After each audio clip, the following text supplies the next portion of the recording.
কামতাপুর আলাদা রাজ্যের দাবিতে ময়নাগুড়িতে রেল লাইনের পাশে জমায়েত, ব্যাপক নিরাপত্তা মোতায়েন।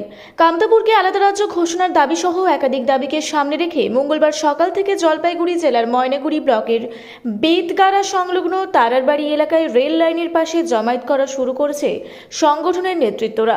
সকাল থেকেই কোচ রাজবংশী জনগোষ্ঠীর 5টি সংগঠনের সদস্যরা রেল লাইনের উপর অবস্থান বিক্ষোভে সামিল হওয়ার ছবি তুলে ধরেছি আমরা। গ্রেটার কোচবিহার রাজ্য পুনর্গঠনের দাবিকে কেন্দ্র করে পরিস্থিতি সামাল দিতে ঘটনাস্থলে মোতায়েন করা হয় বিশাল পুলিশ বাহিনী। পাশাপাশি রেল পুলিশের নিরাপত্তা ব্যবস্থা জোরদার করা হয়েছে। জানা গেছে, কামতাপুর স্টেট ডিমান্ড কাউন্সিল সহ একাধিক সংগঠনের নেতৃত্ব এই রেল রোকো কর্মসূচিতে অংশ নিয়েছেন।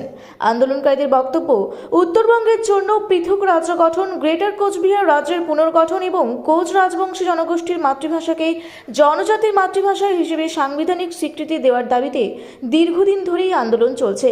সেই দাবিগুলির বাস্তবায়নের দাবিতেই আজকের এই রেল অবরোধ কর্মসূচির ঘোষণা করেছেন।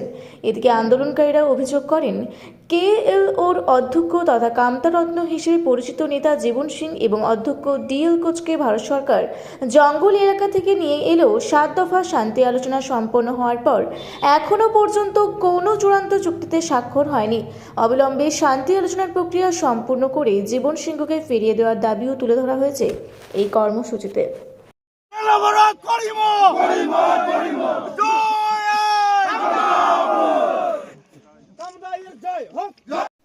জলপাইগুড়ি থেকে কনক অধিকারীর রিপোর্ট, রূপসী বাংলা মিডিয়া।